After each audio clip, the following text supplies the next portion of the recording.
বিসমিল্লাহির রহমানির রহিম। আজকে হচ্ছে 12ই মে 2026। আমাদের বাংলাদেশ বার কাউন্সিল লিখিত ব্যাচের দেওয়ানি কার্যবিধির ক্লাস শুরু করতে যাচ্ছি এবং আজকে আমরা প্রথমে আলোচনা করব এই গতদিনের যে প্রশ্নটা, এটা শেষ হয় নাই। গতদিনের প্রশ্ন এখানে ছিল যে ডিক্রি জারির জন্য সেই আদালতে দরখাস্ত করতে হবে যে আদালত কর্তৃক ডিক্রিটি প্রদত্ত হয়েছে। অর্থাৎ আমরা ওই দিন আলোচনা করেছিলাম যে ডিক্রিটা যেই দেখ না কেন, বিচারিক আদালত দেখ অথবা আপিল আদালত দেখ অথবা হাইকোর্ট ডিভিশন বা রিভিশন আদালত যেই দেখ না কেন, জারি মামলা করতে হবে সবসময় কোর্ট অফ ফার্স্ট ইনস্ট্যান্স, মানে বিচারিক আদালত যেটা সেটা। প্রথম উত্তর এটাই। সেকেন্ডের প্রশ্নের যে দ্বিতীয় অংশ সেখানে ছিল, দেখেন, যে আদালত কর্তৃক প্রদত্ত হয়েছে এটা দ্বারা তুমি কি বুঝো। এটা ওই প্রথম অংশেরই উত্তর, যেটা আমরা গতদিন শুরু করেছিলাম বাট শেষ করতে পারি নাই। জারির দরখাস্ত দাখিলের সময়সীমা সংক্রান্ত বিধান। জারির দরখাস্ত দাখিলের সময়সীমা সংক্রান্ত বিধান মানে আপনি জারি মামলা করবেন কত দিনের মধ্যে করবেন। দেখেন, তামাদি আইনের 1 থেকে 149 অনুচ্ছেদ পর্যন্ত, 1 থেকে 149 এই অনুচ্ছেদ পর্যন্ত বিভিন্ন মূল মামলার তামাদি মেয়াদ বলছে। মূল মামলা, মূল দেওয়ানি মামলা কোথাও 6 মাস, কখনো 1 বছর, কখনো 3 বছর, কখনো 2 বছর, 2 এক জায়গায় আছে 6 বছর আছে, 12 বছর আছে, 60 বছরও আছে। কিন্তু জারি মামলার তামাদি মেয়াদ আলোচনা করছিল তামাদি আইনের 181 অনুচ্ছেদে। কত বলেন? 181 অনুচ্ছেদে বলেছে, আমার কথা আগে শুনবেন, 181 অনুচ্ছেদে বলেছে যে জারি মামলার তামাদি মেয়াদ 3 বছর। আপনি যেদিন ডিক্রি পেলেন সেদিন থেকে জারি মামলা করতে হবে কত দিনের মধ্যে? 3 বছর। সহজ কথা। 3 বছরের মধ্যে যদি আপনি ডিক্রি জারি মামলা না করেন, এরপরে গিয়ে যদি জারি মামলা করতে চান আপনার কোনো লাভ নাই। ঠিক আছে? তাহলে তামাদি আইনের 181 অনুচ্ছেদ অনুসারে জারি মামলা করতে হবে 3 বছরের মধ্যে, নাকি? 181 নাম ভুল বলছে, 182 নট 181। যাই হোক, শুনেন, 182 অনুচ্ছেদ অনুসারে 3 বছর। এখন একটা কথা আছে, যদি এই ডিক্রিটা যেটা নিয়ে আপনি জারি মামলা করবেন এটা যদি আপনি রেজিস্ট্রেশন করেন, এখন অনেকে বোঝেন স্যার ডিক্রি আবার রেজিস্ট্রেশন করে কেমনে? দলিল রেজিস্ট্রেশন করেন না? দলিল রেজিস্ট্রেশন মানে করে কি? বিক্রয় চুক্তি রেজিস্ট্রেশন করেন, বায়না চুক্তি বা দলিল নিবন্ধন অফিসে গিয়ে নিবন্ধন করেন। ঠিক একইভাবে ডিক্রি যে পায় সে ডিক্রি নিবন্ধন অফিসে গিয়ে নিবন্ধন করতে পারে। তো যদি কোনো ডিক্রিদার নিবন্ধন করে তাহলে ওনার জারি মামলার তামাদি মেয়াদ 6 বছর। আর যদি না, আমি নিবন্ধন টিবন্ধন এক্সট্রা টাকা পয়সা কেন দিতে যাবো, তাইলে ওনার জারি মামলার তামাদি মেয়াদ কয় বছর? 3 বছর। বোঝা গেল? তাহলে জারি মামলার যে তামাদি মেয়াদ, তামাদি আইনের কত অনুচ্ছেদ? 182। এটুকু প্রথম বুঝতে হবে। এবং 182 অনুচ্ছেদ অনুসারে যেটা বলে, এটারে বলে জারি মামলা বা প্রথম দরখাস্ত। কি বলেন? জারি মামলা বা প্রথম দরখাস্ত, জারি প্রথম দরখাস্ত। এখন দেওয়ানি কার্যবিধির 48 ধারায় বলেছে যে জারি মামলার নতুন দরখাস্তের তামাদি মেয়াদ 12 বছর। নতুন দরখাস্তের তামাদি মেয়াদ কত বছর? 12 বছর। এখন আমরা যারা বই পড়ি, ব্যাখ্যা জানি না, অনেক সময় স্টুডেন্টরা আমরা বিভ্রান্ত হই। যে জায়গা প্রথম দরখাস্ত বললো 3 বছর, নিবন্ধিত হলে 6 বছর মানলাম, আমার নতুন দরখাস্ত করার দরকার কি? আমি তো একবার 3 বছর বা 6 বছরের মধ্যে করলামই, আবার নতুন দরখাস্ত এই কথাটা আসলো কেন? আচ্ছা, আসার কারণ আছে। আসার কারণ হলো যে আপনি ধরেন একটা ডিগ্রি পাইছেন, পাবার সাথে সাথে তামাদি আইনের 182 অনুচ্ছেদ অনুসারে 3 বছরের মধ্যে আপনি জারি মামলা করলেন। করার পরে যিনি, যার বিরুদ্ধে ডিগ্রিটা গেছে দায়ী, তিনি তো আপিল করবে নাকি? আপিলের আগে উনি জারি মামলা স্থগিতের আবেদন করে। এখন উনি যদি স্থগিত করে এবং আদালত আপনার জারি মামলা স্থগিত করছে, তাহলে তো আর আপনার জারি মামলার কার্যকারিতা আর কি নাই, ওটা তো স্থগিত অবস্থায় পড়ে আছে। এখন আপিল চলছে ধরেন কয়েক বছর। আপিল যাওয়ার পরে আপিলে উনি আসছে, মানে দায়ী যে কারণে জারি মামলাটা স্থগিত করছিল আপিলের কারণে, আপিলে উনি কি হারছে। এখন আপনি তো জারি মামলার প্রথম দরখাস্ত করছিলেন 3 বছরের মধ্যে, কিন্তু সেই জারি মামলাটা কি অবস্থায় আছে? স্থগিত অবস্থায় আছে। তাহলে আমার কি আবার নতুন, আমাকে জারি মামলা ওই যে যেটা স্থগিত অবস্থায় আছে ওইটারে চালু করার যে আবেদন, এটা বলে নতুন দরখাস্ত। জারি মামলার কি দরখাস্ত? নতুন দরখাস্ত। এই নতুন দরখাস্ত করতে হবে যেদিন ওই আপিলটা নিষ্পত্তি হলো তার কয় বছরের মধ্যে? 12 বছরের মধ্যে। বুঝতে পারছেন? এখন আমি আপিল দিয়ে বোঝালাম অনেক কারণে ডিক্রি জারি স্থগিত থাকতে পারে। যখন এই ডিক্রি জারি কার্যক্রমের স্থগিতাদেশটা কেটে যাবে তখন থেকে 12 বছরের মধ্যে জারির জন্য নতুন মামলা করতে হবে। বইতে নাই ব্যাখ্যা, কোনো বইতে নাই। এবং আপনি যখন পড়বেন বুঝবেন না, মনের মধ্যে আজীবন একটা প্রশ্ন থাকবে, এই যে বললাম 3 বছর, এই যে বললাম 6 বছর, আবার বলে 12 বছর। লজ্জায় করে বলতেও পারি না, জানিও না যে এই দুইটার দরখাস্তর কাহিনী কি। আচ্ছা, তো তাহলে আমার জানতে হবে ভাই যে জারি মামলার যদি বলেন প্রথম দরখাস্ত বা জারি মামলা বলেন 3 বছর, নিবন্ধিত হলে 6 বছর।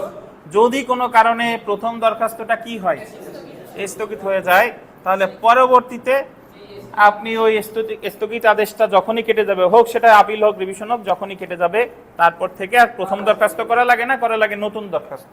আর এই নতুন দরখাস্তে তামাদি মেয়াদ কতদিন? 12 বছর। এই হলো বোঝার কথা। এখন আমরা পড়লে ভালো বুঝবো। দেখেন,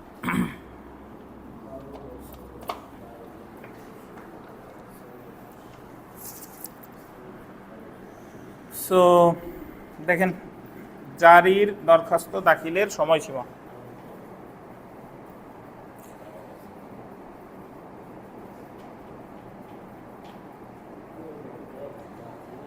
জারি মামলা দায়েরের তামাদি মেয়াদ তথা ডিক্রি জারির আবেদন কত সময়ের মধ্যে করতে হবে তা তামাদি আইনের আন্ডারলাইন করবেন 182 এবং 183 অনুচ্ছেদে এবং দেওয়ানি কার্যবিধির 48 ধারায় আলোচনা করা হয়েছে।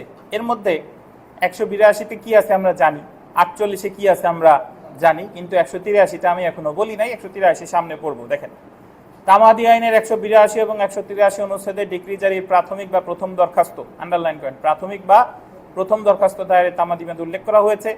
অন্যদিকে দেওয়ানি কার্যবিধির 48 ধারায় ডিক্রি জারির নতুন আবেদন বা ফ্রেশ অ্যাপ্লিকেশন, আন্ডারলাইন করবেন, নতুন আবেদন বা ফ্রেশ অ্যাপ্লিকেশন দায়েরের সর্বোচ্চ মেয়াদ উল্লেখ করা হয়েছে।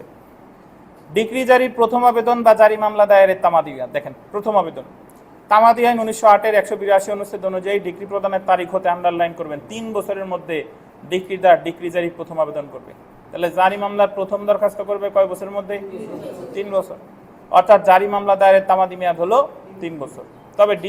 তবে উক্ত ডিক্রিটি যদি নিবন্ধিত হয়, বলতেন নিবন্ধিত হয়, দেখছেন নিবন্ধিত হয়, তাহলে জারি মামলা দায়েরের তামাদি মেয়াদ হলো কত বছর? 6 বছর। এইটুকু আমি বলছি না যে প্রথম হলো 3 বছর, আর যদি সেটা নিবন্ধিত হয় তাহলে কত বছর? 6 বছর। তামাদি আইনের 183 অনুচ্ছেদ অনুযায়ী যে ক্ষেত্রে আন্ডারলাইন করবেন হাইকোর্ট বিভাগ বল দিবেন আদি এখতিয়ার প্রয়োগে, হাইকোর্ট বিভাগ আদি এখতিয়ার প্রয়োগে কোনো ডিক্রি প্রদান করে, সেই ক্ষেত্রে জারি মামলা দায়ের করতে হবে উক্ত ডিক্রি প্রাপ্তির 12 বছরের মধ্যে। একটু ব্যাখ্যা দিই, শুনেন। আমরা দেওয়ানি কার্যবিধি যতটুকু পড়েছি, এই জায়গা সিভিল কোর্টস অ্যাক্টের 18 এবং 19 ধারা যদি আমরা বিশ্লেষণ করি, এই জায়গা 4টা আদালতে মামলা করা যায়, সিভিল জাজ, সিনিয়র সিভিল জাজ, যুগ্ম জেলা জাজ, জেলা জজ, নাকি? তাহলে আমরা এখান থেকে জানতেছি যে কোর্ট অফ ফার্স্ট ইনস্ট্যান্স হলো 4টা, এডিশনাল ডিস্ট্রিক্ট জাজ ব্যতীত বাকি 4 জনের কাছে মূল মামলা দায়ের করা যায়। এটা তো আমরা জানি ভাই, নাকি? কিন্তু তাহলে আমরা যতটুকু জানি সেই অনুসারে হাইকোর্টে যাচ্ছে আপিল অথবা রিভিশন। কি? আপিল অথবা রিভিশন। কিন্তু কিছু কিছু মামলা আছে যে মামলাগুলোর কোর্ট অফ ফার্স্ট ইনস্ট্যান্স হলো হাইকোর্ট বিভাগ, মানে ওই মামলাগুলো নিম্ন আদালতে করা যায় না, ওই মামলাগুলো সরাসরি দায়ের হয় হাইকোর্ট বিভাগে। বুঝছেন?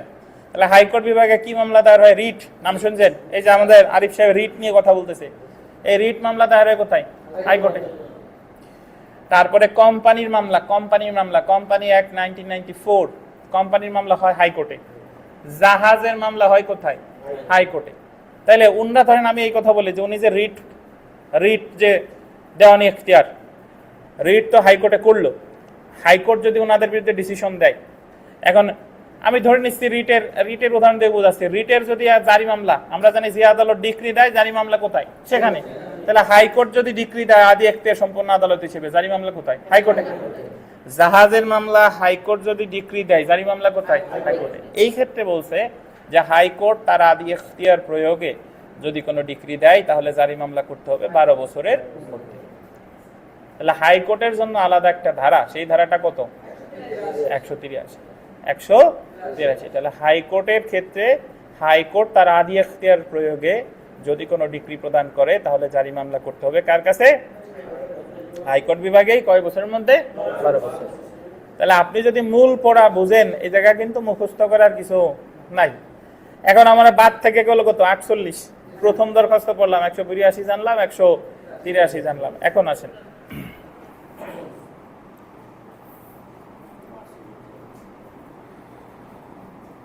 ডিক্রি জারির নতুন আবেদন বা জারি মামলা দায়েরের মেয়াদ। ডিক্রি জারির নতুন আবেদন বা জারি মামলা দায়েরের মেয়াদ। দেওয়ানি কার্যবিধি 1908 আন্ডারলাইন করেন 48 ধারায় ডিক্রি জারির নতুন আবেদন বা ফ্রেশ অ্যাপ্লিকেশন দায়েরের সময়সীমা সম্পর্কে আলোচনা করা হয়েছে। উক্ত ধারা অনুযায়ী ডিক্রি জারির আন্ডারলাইন করেন নতুন দরখাস্ত দায়েরের সর্বোচ্চ সীমায় গোল দেবেন 12 বছর। কত বছর? 12 বছর। 48 ধারা অনুসারে এটা গোল দেবেন নিষেধাজ্ঞার ডিক্রি ব্যতীত। গোল দেন নিষেধাজ্ঞার ডিক্রি ব্যতীত।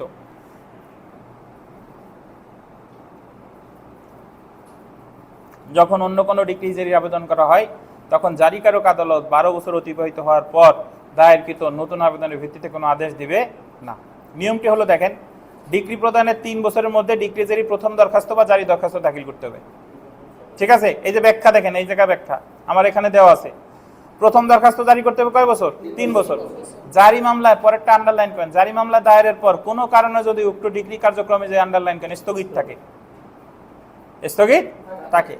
আপিলের কারণে স্থগিত, যেমন আপিলের কারণে স্থগিত থাকলে যখন উক্ত আপিল নিষ্পত্তি হওয়ার, তখন উক্ত আপিল নিষ্পত্তি হওয়ার কত বছরের মধ্যে?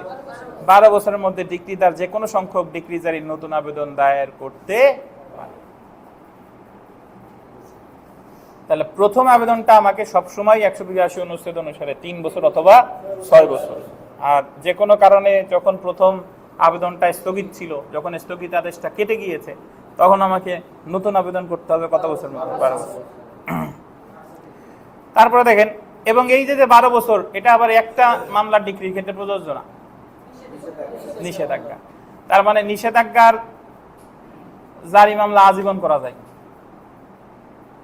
বুঝছেন? নিষেধাজ্ঞার জারি মামলা কি আজীবন করা যায়। কেন করা যায় আমি একটু ব্যাখ্যা দিই। নিষেধাজ্ঞা তো আসলে, আপনি একটা জমিতে আছেন, প্রতিবেশী নিষেধ করছে যে তুমি এর বেদখল করবা না। বেদখল যে করবা না কতদিনের জন্য? আজীবনের জন্য। তাহলে নিষেধাজ্ঞার মামলায় সাথে সাথে জারি মামলা করা লাগে না। যদি ভবিষ্যতে দেখা যায় যে নিষেধাজ্ঞার আদেশ, এই ডিক্রির আদেশ কেউ কি করতেছে?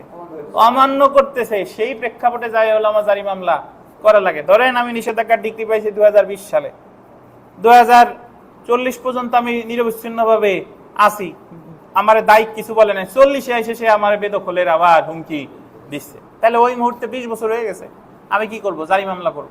কারণ নিষেধাজ্ঞার ডিক্রি জারির কোনো নির্দিষ্ট তামাদি মেয়াদ নাই। দেওয়ানি কার্যবিধির 48 ধারা নিষেধাজ্ঞা ডিক্রির ক্ষেত্রে প্রযোজ্য না।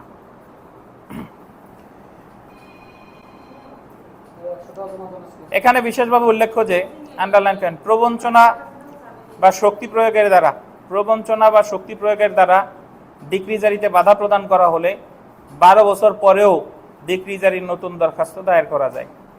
কি দ্বারা ভাই? প্রবঞ্চনা বা শক্তি প্রয়োগের দ্বারা ডিক্রি জারিতে কি দিলে? বাধা দিলে। কত বছর পর? 12 বছর পরও ডিক্রি জারির নতুন দরখাস্ত দায়ের করা যায়। তাহলে আপনাদের এই জায়গা যারা আছেন, কে বুঝেন নাই বলেন? জারি মামলার তামাদি মেয়াদ কে বুঝেন নাই? আমি তো বিস্তারিত বললাম। জারি মামলার তামাদি মেয়াদ আছে তামাদি আইনের article 182, 183 and section 48 of the code of civil procedure। Arif সাহেব, 12 বছরে ধরে দুটো কথা বলেছে। ফাউল কথা বলেন না, শুনেন। কোর্টের কথা বলেছে, নাই কোর্টের কথা। হ্যাঁ, পেছায়েন না। প্রবঞ্চনার ব্যাখ্যাটা কি আছে কিনা?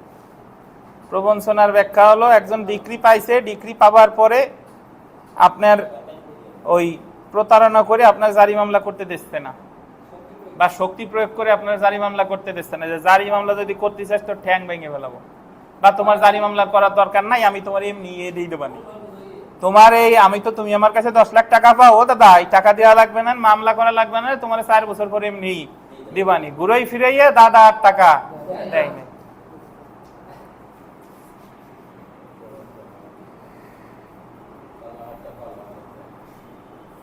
নেন আরিফ দাদা, আপনি একটু বোঝাই বলেন। নেন বলেন।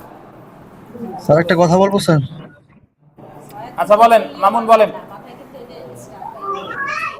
স্যার 48 ধারায় নিষেধাজ্ঞার কোনো মেয়াদ নাই, কিন্তু স্যার প্রথমে যে 3 বছরের জন্য মানে যেই সময়টা, ওইখানে কি স্যার নিষেধাজ্ঞার জারি মামলা করতে হবে কিনা, না ওখানেও করতে হবে না? করার দরকার নাই, আপনি জারি মামলার যে কোনো সময় করা যায়। ওই নিষেধাজ্ঞার যে ডিক্রি, সাধারণত নিষেধাজ্ঞার ডিক্রি, ঘোষণামূলক ডিক্রি, এগুলোর জারি মামলা করা লাগে না। এইগুলা যখন ডিক্রিটা দেয় তখন থেকেই জারি হয়। কিন্তু নিষেধাজ্ঞার ডিক্রির ক্ষেত্রে যদি ভবিষ্যতে কখনো নিষেধাজ্ঞার আদেশ কি করে অমান্য করে, সেই ক্ষেত্রে করা যায়। এখন আপনার প্রশ্ন হলো স্যার তাহলে 3 বছরের মধ্যে আমার প্রথম দরখাস্ত করা লাগবে কিনা? না, বলেন। জি স্যার। স্যার হ্যাঁ, আর আমি যতটুকু বুঝছি স্যার, এই বোঝার মধ্যে আপনার কি কোনো প্রশ্ন আছে? না স্যার প্রশ্ন নাই, প্রশ্ন নাই। তবে আচ্ছা তাহলে থাক দেন, আমরা আগাই পরে সম্মানে। অনলাইনে কারো প্রশ্ন আছে? বলেন, তপন বলেন। তপন আপনার কথা শুনি না, আগে ওই ব্লুটুথ হেডফোন খুলে ফেলান। আপনার কথা ক্লিয়ার না তপন বিশ্বাস।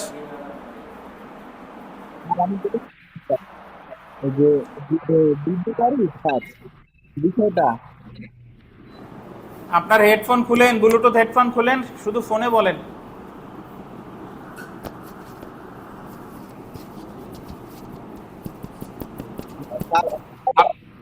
আপনি নিশ্চয়ই ব্লুটুথের ইয়ারবাড কানে আপনার।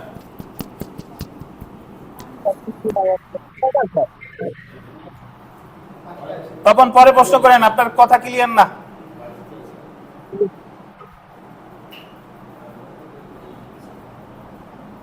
এই আপনাদের একটা টিপস দেই, শুনেন। যারা অনলাইনে ক্লাস করবেন তারা যখন কথা শুনেন, আপনারা ইয়ারবাড দিয়ে কথা শুনেন, এতে সমস্যা নাই। কিন্তু যখন আপনারা কথা বলবেন তখন ইয়ারবাডটা ডিসকানেক্ট করে বলবেন। ইয়ারবাডের যে ভয়েস, এটা ক্লিয়ার না। আর ইয়ারবাডের ভয়েস ক্লিয়ার পাইতে হলে ইয়ারবাড কিনতে হবে 10-15 হাজার টাকা দিয়ে। তো সেই ইয়ারবাডে আবার কথা ক্লিয়ার শোনা যাবে। এই কারণে ওই ইয়ারবাডে কথা শোনা যায় বটে, কিন্তু ক্লিয়ার আপনি বললে আবার আমি শুনতে পারবো না। কিন্তু এটা যদি আবার ওই যে ইসে বলতেন, ওই যে তারের যে ইয়ারফোন, ওইগুলাতে আবার ক্লিয়ার। যাই হোক, চতে এ জায়গায় লেখা আছে ডিগ্রি, ডিগ্রিটা কেটে দেন, হবে ডিক্রি। ডিক্রি কার্যকর করার পূর্বেই যদি ডিক্রি দেনাদার মারা যায়, তাহলে ডিক্রিদারের সামনে কি কি পথ খোলা থাকে আলোচনা করুন। মানে যিনি ডিগ্রি পায় তাকে কি বলে? ডিক্রিদার। আর যার বিরুদ্ধে ডিগ্রি দেয় তারে কি বলে?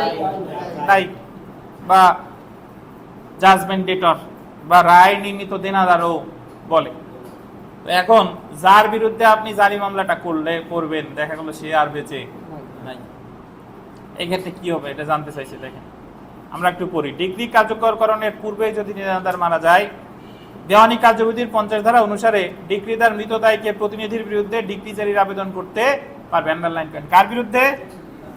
মৃত দায়ীকের কার বিরুদ্ধে? প্রতিনিধির বিরুদ্ধে। কি মামলা করবে? জারি মামলা। তাহলে কালিমুল্লাহ সাহেব যদি মারা যায়, তাহলে জারি মামলা করবে কার বিরুদ্ধে? তার যে বৈধ প্রতিনিধি তার বিরুদ্ধে। বৈধ প্রতিনিধি তার বিরুদ্ধে। 50 ধারায় বলা হয়েছে, আন্ডারলাইন করেন, 50 ধারায় বলা হয়েছে ডিক্রি বলবৎকরণের পূর্বে যদি ডিক্রির দায়িক মারা যায়, তবে মৃত দায়িকের বৈধ প্রতিনিধির বিরুদ্ধে ডিক্রিদার ডিক্রি জারির জন্য আবেদন করতে পারবে। কার বিরুদ্ধে? বৈধ প্রতিনিধির বিরুদ্ধে। তবে এক্ষেত্রে আন্ডারলাইন করবেন 21 আদেশের 22 বিধি অনুসারে ডিক্রিদার জারি মামলার ক্ষেত্রে অবশ্যই আন্ডারলাইন করবেন মৃত দায়িকের বৈধ প্রতিনিধিকে নোটিশ দিতে হবে। নোটিশ দিবেন কারে? বৈধ প্রতিনিধিকে, মৃত দায়িকের বৈধ প্রতিনিধিকে।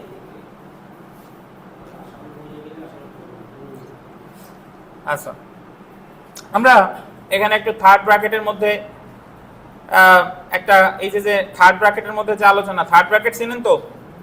ওই যে থার্ড ব্র্যাকেটে যে ডিক্রি জারিতে বিঘ্ন সৃষ্টি, এটা কিন্তু আমার প্রশ্নের অংশ না, এটা হলো এক্সট্রা, আমার জানতে হবে। ডিক্রি জারির এখান থেকে এক্সট্রা জানতে হবে। দেখেন ডিক্রি জারিতে বিঘ্ন সৃষ্টি, দেওয়ানি কার্যবিধি 1908 এর আন্ডারলাইন করবেন 74 ধারা এবং 21 আদেশের 98 বিধি অনুসারে ডিক্রি জারির কার্যক্রমে বাধা সৃষ্টিকারী দায়িত্বকে গোল দেবেন 30 দিন পর্যন্ত দেওয়ানি কারাগারের আটকের জন্য আদালত আদেশ দিতে পারে। এটার অর্থ কি? এটার অর্থ হলো যে আহ, একটু দাঁড়ান,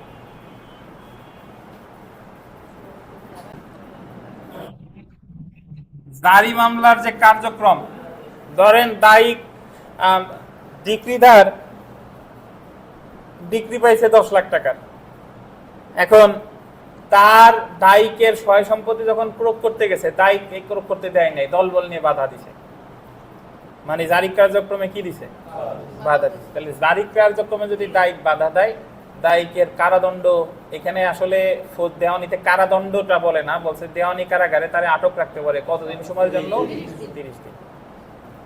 30 দিন। এই যে দেখেন, দেওয়ানি কার্যবিধি 1908-এর 74 ধারা এবং 21 আদেশের 98 বিধি অনুসারে ডিক্রি জারি কার্যক্রমে বাধা সৃষ্টিকারী দায়িককে গোল দিবেন 30 দিন পর্যন্ত দেওয়ানি কারাগারে আটকের জন্য আদালত আদেশ দিতে পারে। কতদিন? 30 দিন। এখন আমরা একটু দেখি কোন কোন কোন সম্পত্তি ডিক্রি জারিতে ক্রোক করা যায় এবং কোন সম্পত্তি ডিক্রি জারিতে ক্রোক করা যায় না। মানে জারি মামলায় তো ওই যে দায়কে সয় সম্পত্তি ক্রোক করে, এখন কোন কোন সম্পত্তি ক্রোক করা যায় আর কোন কোন সম্পত্তি ক্রোক করা যায় না, এই দুইটাই বলেছে 60 ধারায়। কত ধারা? 60। দেখেন কোন কোন সম্পত্তি ডিক্রি জারিতে ক্রোক করা যায় এবং কোন কোন সম্পত্তি ডিক্রি জারিতে ক্রোক করা যায় না, এ সম্পর্কে দেওয়ানি কার্যবিধির গোলধান 60 ধারায় আলোচনা করা হয়েছে। কত ধারায়? 60 ধারায়। প্রথমে আমরা চলে আসি যে সম্পত্তি ক্রোক করা যায়। দেখেন দেওয়ানি কার্যবিধির 60 ধারা অনুযায়ী নিম্নলিখিত সম্পত্তি ক্রোক করা যায়। কি কি দেখেন?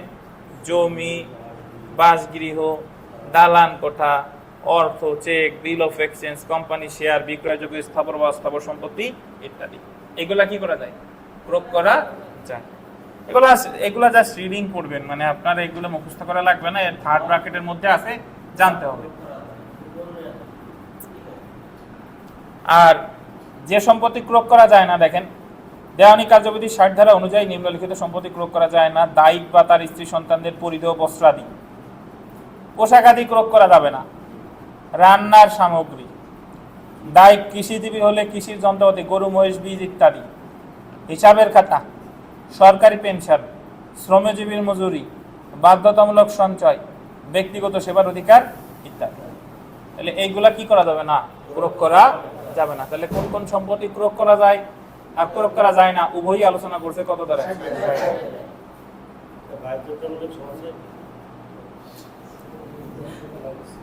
বাধ্যতামূলক সঞ্চয় মানে যেটা আপনি সঞ্চয় করছেন, এফডিআর এ রাখেন, পোস্ট অফিসে জমা দেন, সেই সঞ্চয়।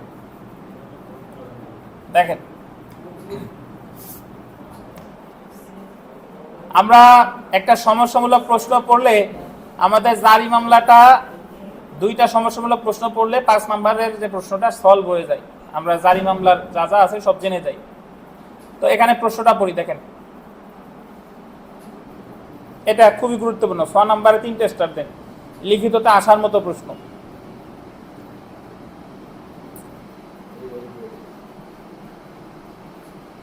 কামালের, একটু মনোযোগ দিয়ে পড়ে দেখেন, কামালের জমির দখল পুনরুদ্ধার সংক্রান্ত মামলায় জামালের বিরুদ্ধে ডিক্রি জারি মামলায় আদালতের কর্মচারী প্রতিবেদন দেয় যে কামাল বরাবর জমিটির দখল বুঝিয়ে দেওয়া হয়েছে। একটু বুঝেন, ডিক্রি পাইছে কামাল, কার বিরুদ্ধে? জামালের বিরুদ্ধে, এবং জারি মামলায় বলছে যে কামালরে জামালের সম্পত্তি এনে কামালরে তার সম্পত্তি দখল বুঝাই দেওয়া হয়েছে, এলো কথা। কিন্তু তৃতীয় পক্ষ শিপন উক্ত আদালতের দরখাস্ত দিয়ে অভিযোগ করে যে মামলার জমির পরিবর্তে পার্শ্ববর্তী জমি অর্থাৎ শিপনের মালিকানাধীন জমির দখল বুঝিয়ে দেওয়া হয়েছে। শিপন এসে বলতেছে যে রনার মামলা চলে কামাল আর জামালের বিরুদ্ধে, আমি তো ওই মামলার কোনো পক্ষ না, কিন্তু জারি মামলায় ঠিকই আমার জমি কামাল রে বুঝাই দিছে। যিনি এই যে শিপন, তিনি কি এই মামলার কোনো পক্ষ? কোনো পক্ষ না, কিন্তু সে দাবি করছে যে তার সম্পত্তি বুঝাই দিছে, যে কারণে শিপন তার জমির দখল পুনর্বহাল চাই। শিপন বলছে যে আমি আমার জমি চাই, আমি তো এই মামলার আগেও নাই পিছেও নাই, তাহলে আমার দখল কেন নিয়ে না হলো? কামাল দাবি অস্বীকার করে, যিনি ডিক্রিদার তিনি আবার বলছে যে না ইওর অনার, এরকম কোনো ঘটনা ঘটে নাই। এক্ষেত্রে আদালতের করণীয় কি? খাওয়ান, কফি, আলু যা আছে সব খাওয়ান। দেখেন তাহলে আমার এই জায়গা যেটা মনে রাখতে হবে, আগে যে কোনো সমস্যামূলক প্রশ্ন আগে আমি বুঝবো বুঝার পরে হলো সিদ্ধান্তে যাবো। ওই জায়গায় কাহিনীটা হয়েছে বাদী মামলা করছে, জারি মামলা বাদীরে তার দখল বুঝাই দিছে, মানে ডিক্রিদারের দখল বুঝাই দিছে। এখন থার্ড পারসন এসে বলতেছে যে ডিক্রিদারের যে দখল বুঝাই দিছে এটা তো দায়িকের সম্পত্তি না, এই সম্পত্তি তো আমার।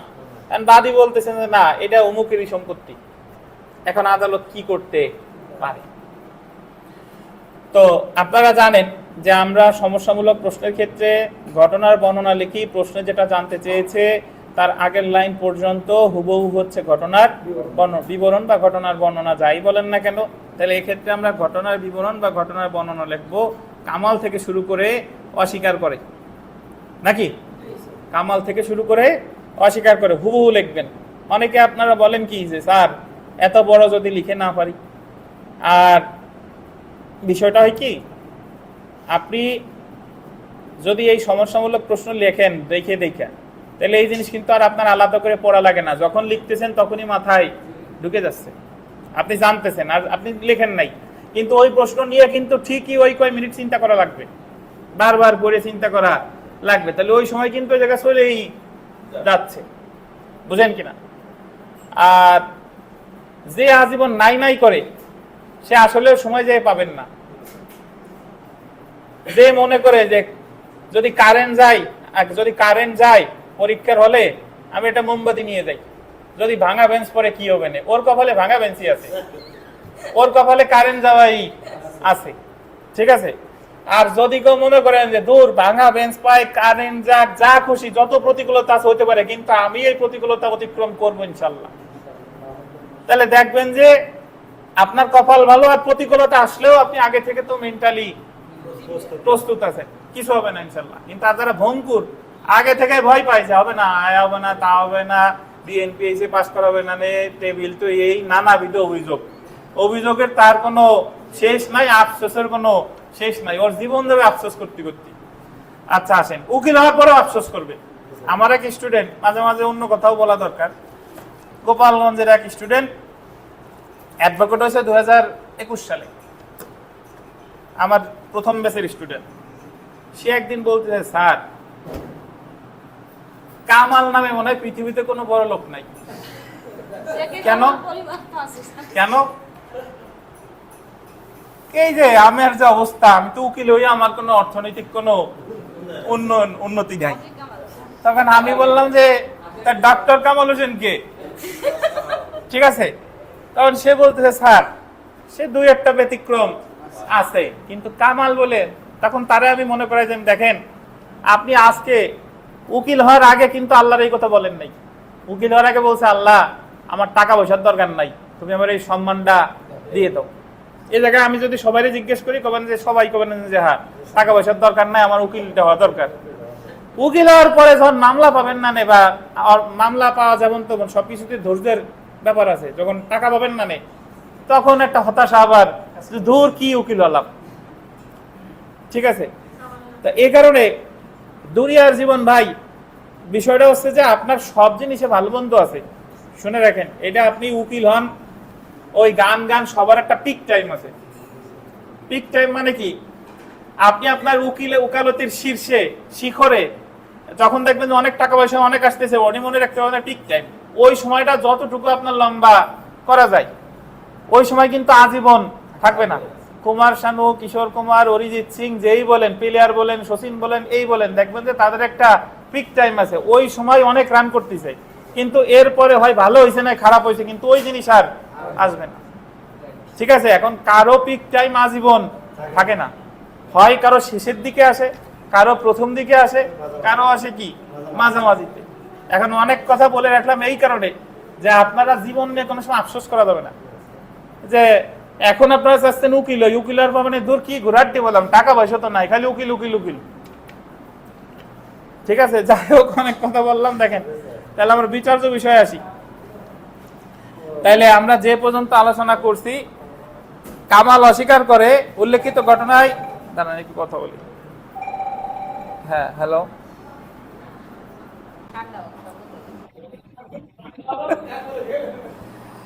আচ্ছা দেখেন, তো আমরা বিচার্য বিষয়ে উল্লেখিত ঘটনায় শিপনের দাবির প্রেক্ষিতে আদালতের করণীয় কি তা আলোচনা করতে হবে। আমরা তাহলে ঘটনার বিবরণ বিস্তারিত বিষয় পেলাম, চলে আসেন আইনানুগ পর্যালোচনা।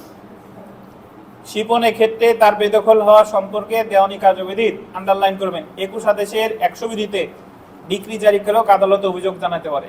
তাহলে আমরা প্রথমে জানলাম যে জারি মামলায় যদি তৃতীয় কোনো ব্যক্তির সম্পত্তি নিয়ে নেয় তাহলে তার আবেদন করতে হবে 21 আদেশের কত বিধিতে? 100 বিধিতে। কোথায়? যে আদালতে জারি মামলা চলমান আছে সে আদালতে।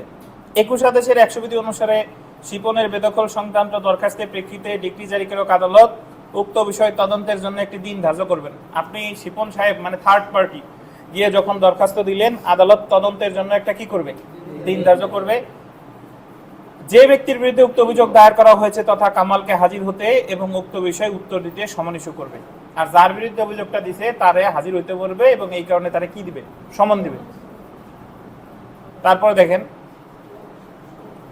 অতঃপর আদালত যদি সন্তুষ্ট হয় যে উক্ত আবেদনকারী অর্থাৎ শিপন নিজের সম্পত্তিতে দখলে ছিল এবং দেনাদার ব্যতীত অন্য কোনো ব্যক্তির জন্য দখলে ছিল, সেই ক্ষেত্রে আদালত 21 আদেশের 101 বিধি অনুযায়ী আবেদনকারী শিপনকে উক্ত সম্পত্তি দখলে রাখার নির্দেশ দিবেন। আদালত তদন্ত শেষে যদি দেখে যে না আসলেই ওই যে জমি দখল বুঝাই দিয়েছে ওটা শিপনেরই সম্পত্তি, তৃতীয় পক্ষেরই সম্পত্তি, তাহলে তার দখল কি ফিরে দিবে। 100 কত বিধিতে? 101। তাহলে দরখাস্ত দিল কততে? 100 বিধিতে, আর ফেরত দিবে কততে? 101। তাছাড়া 21 আদেশের 101 বিধি অনুযায়ী আদেশটি যদি শিপনের বিরুদ্ধে যায়, মানে তারে শিপনে তার জমি দেয় নাই, তাহলে শিপন 21 আদেশের 103 বিধিতে উল্লেখিত বিধান অনুসারে নতুন মকদ্দমা দায়ের করতে পারে। তাহলে শিপন আর এই জারিকারক আদালতে ঘোরাঘুরি করে লাভ নাই। তাহলে শিপন সাহেব করবে কি? নতুন মামলা। এবং এই নতুন মামলার বিধান সম্পর্কে বলেছে 21 আদেশের কত? 103। তাহলে আমরা এখানে 3টা বিধি পেলাম। যে তৃতীয় পক্ষের সম্পত্তি নিছে সে জারি মামলা, সেও আবেদন জানাবে 100-তে, এবং শুনানি করিয়া যদি মনে হয় যে না এটা তারই সম্পত্তি, তারা ফিরাই দিবে 101-এ। আর যদি ফিরাই দেওয়া না যায় তাহলে সে নতুন মামলা করবে 103 বিধিতে, সেটা বলা আছে। সিদ্ধান্ত দেখেন, সুতরাং শিপন উক্ত সম্পত্তির দখল পুনরুদ্ধারের জন্য 21 আদেশের 100 বিধিতে উক্ত জারিকারী ও জারিকারক আদালতে দরখাস্ত দাখিল করতে পারে। বুঝছেন? খুবই গুরুত্বপূর্ণ। ইজিলি পারলেন, কিন্তু পরীক্ষায় আসলে অনেকেই কিন্তু পারবে না। তাহলে আমরা এই জায়গা বিধি লিখবো কয়টা? 21 আদেশের 100, 101 আর 100। আচ্ছা, আমরা বর্গীয় জতে চলে আসি। এখানে আর একটা সমস্যামূলক প্রশ্ন আছে, আসেন।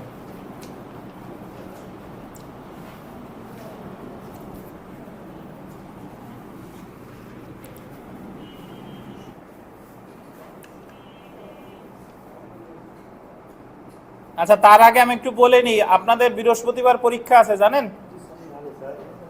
বৃহস্পতিবার পরীক্ষার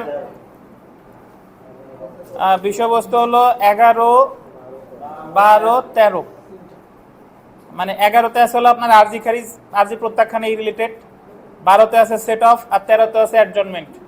তাহলে বৃহস্পতিবার 3:30-এ পরীক্ষা, 1 ঘন্টা 10 মিনিটের পরীক্ষা, মার্ক হচ্ছে 30। ওই দিনই খাতা দেখে দিয়ে দিব, সবাই আসবেন। আর আমাদের বিষয়বস্তু স্যার 11, 12, 13। পরীক্ষা যদি না দেন, পড়াশোনা করে হাফেজ হয়ে কোনো লাভ নাই। পরীক্ষা দিলে ভুল ত্রুটি দেখা যাবে, আর যার যে ভুল ধরাই দিছি নেক্সট পরীক্ষায় যেন এই ভুলগুলো না দেখা যায়। আচ্ছা, বর্গীয় জতে আসেন। ঘটনার বর্ণনা।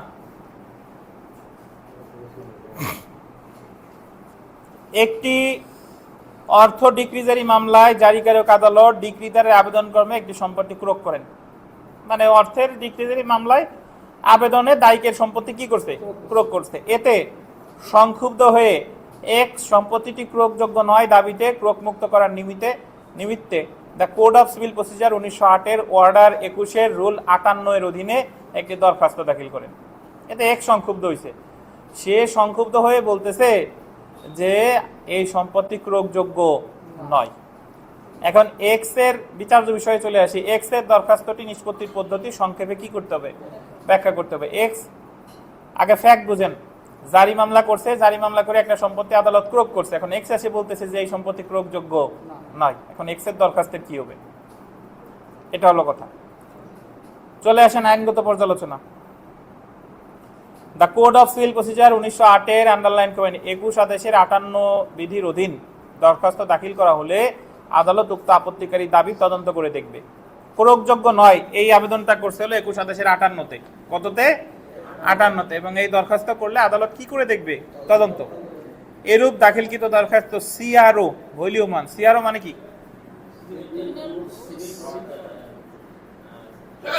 Civil rules and order, civil rules and order, CRO এর ভলিউম 1 এর বিধি 774 অনুযায়ী বিবিধ মামলা হিসেবে রেজিস্ট্রি হয়।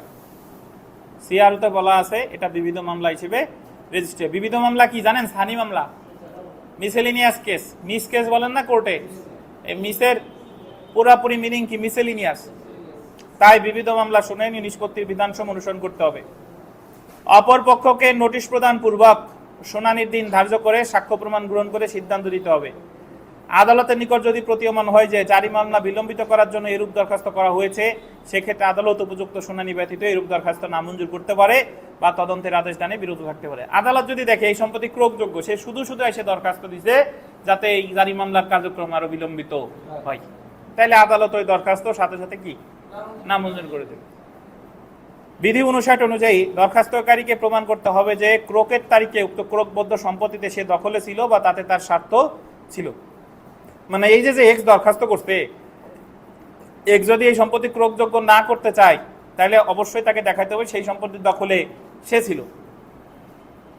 বিধি 60 অনুযায়ী তদন্ত শেষে আদালত যদি দরখাস্তকারী সম্পত্তি সম্পর্কে সন্তুষ্ট হয়, সেক্ষেত্রে আদালত ক্রোক আদেশ প্রত্যাহার করে উক্ত সম্পত্তি মুক্ত করার আদেশ দিবেন। আর যদি দেখে যে না এই সম্পত্তি ক্রোকযোগ্য না, তাহলে যে দরখাস্ত করছে তার সেটা কি ফেরত দিয়ে দেবে। সিদ্ধান্ত। সুতরাং বিধি 60 অনুযায়ী তদন্ত শেষে আদালত যদি দরখাস্ত করে আপত্তি সম্পর্কে সন্তুষ্ট হয়, সেক্ষেত্রে আদালত ক্রোক আদেশ প্রত্যাহার করে উক্ত সম্পত্তি মুক্ত করার আদেশ দিতে পারে। তাহলে আমার এই জায়গায় মূল যে কাহিনী ছিল সেটা হলো যে বাদী জারি মামলা করছে, ডিক্রিদার জারি মামলা করছে, জারি মামলা একটা সম্পত্তি ক্রোক করছে। ক্রোক করলে এক্স এসে দরখাস্ত দিছে 21/58 বিধিতে। 58 বিধিতে বলতেছে এটা একটা বিবিধ মামলা, সারি মামলা। এই জায়গায় আদালত উভয় পক্ষের ডেকে শুনবে। শোনার পরে যদি মনে করে যে এই দরখাস্ত খালি করছে, তাহলে 59 তার দরখাস্ত নামঞ্জুর করে দিবে। আর যদি দেখে না এই দরখাস্তের ভিত্তি আছে, সে আসলে সে সম্পত্তির দখলে ছিল, তাহলে 60 বিধি অনুসারে ওই ক্রোক আদেশ প্রত্যাহার করে তার সম্পত্তি বুঝাই দিবে। এই হলো আপনার 21 আদেশের 58, 59, 60। তো আপনাদের কাছে অনেকের কাছে এই জারি মামলার যে প্রশ্নটা, এটা জটিল লাগতে পারে। আমরা এই যে 3 ক্লাসে জারি মামলা পড়ছি, অনেক সময় নিয়ে, দেওয়ানি কার্যবিধি অনেক সময় নিয়ে পড়তেছি, যাতে আপনাদের কাছে জটিল না লাগে। এই আগামী দিন আমরা পড়বো হচ্ছে, আজকে আমরা একটু কম পড়ছি যেহেতু আমি দেরিতে আসছি, এই যে আবার প্রিলি ব্যাচ চলে আসছে। আগামী বৃহস্পতিবার তো আপনাদের পরীক্ষা, তো ওই দিন তো আর ক্লাসে পড়ানো হবে না, ওই দিন হবে হচ্ছে কি পরীক্ষা, পরশু দিন। তাহলে আগামী শুক্রবারে আমাদের দেওয়ানি কার্যবিধি শেষ হবে ইনশাল্লাহ। আপিল পড়বো, আপিল রিভিশন ওই দিনে আমরা পড়বো সময় নিয়ে। শুক্রবারে আসবেন যথাসময়ে, শুক্রবারে ইনশাল্লাহ আমরা দেওয়ানি কার্যবিধি শেষ করব। আর নতুন যারা আসছেন তাদের ভয়ের কোনো কারণ নাই, আপনারা ধরে নেবেন আপনারা যখন থেকে আসছেন তখন থেকেই শুরু হয়েছে, আর যা মিস করছেন এগুলো সামনে পাবেন ইনশাল্লাহ। আর আপনারা যারা আমার নোট নিছেন অনলাইন অফলাইনে, তারা আমার এই নোট কাউকে আপনি আপনার আপন ভাইও হলে ফটোকপি দিবেন না। যদি দিতেই হয় অবশ্যই আমার অনুমতি নিয়ে দিবেন, আর অনুমতি না নিয়ে যদি দেন তাহলে সে পাস করবে, আপনি ফেল করবেন। এটা হলো আমার দোয়া। তো এজন্য এটা আমার ইন্টেলেকচুয়াল প্রপার্টি। আমি আপনাদের নোট দিয়ে আমি কিন্তু কোথাও ফটোকপিও করি না ভাই, আমি এই যে প্রিন্টারে প্রিন্ট করে আপনাদের নোট প্রোভাইড করি। সো এটা করবেন না, এই দরজা ঠেলে দেন। আমার একজন স্টুডেন্ট বলতেছে, এবারে অ্যাডভোকেট হয়েছে, সে বলতেছে স্যার গাজীপুরে আপনার নোট সয়লাভ হয়ে গেছে, বিভিন্ন জন বিভিন্ন নামে বিক্রি করতেছে, বিভিন্ন নামে বিক্রি করতেছে। তো যাই হোক, বিক্রি করে তো সে পড়ালেখা করে উকিলই হবে, সমস্যা নাই, কিন্তু আপনারা যারা নিছেন জেনে শুনে এই নোট কাউরে দিবেন না। ভালো থাকেন, আজকে এ পর্যন্ত, আল্লাহ হাফেজ। যার খাতা দেখি নাই একটু পরে দেখে দেবো নি।